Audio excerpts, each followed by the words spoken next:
Sa ganitong oras, nasa mga mag-aalas 6 na, kita mo, flocks and flocks of birds are going home into this park para mamahinga na sila.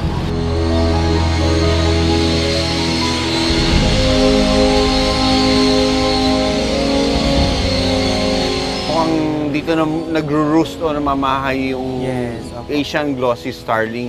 Yes, or anong tawag niyo dito sa local? Locally po, it's called Galansang. Noon po, itong park na to, wala pa po masyadong trees.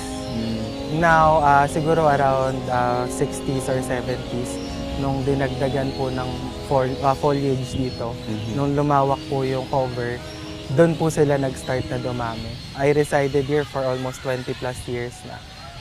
Talaga tong park po na ito ay talaga dito nagpupunta yung Galansang.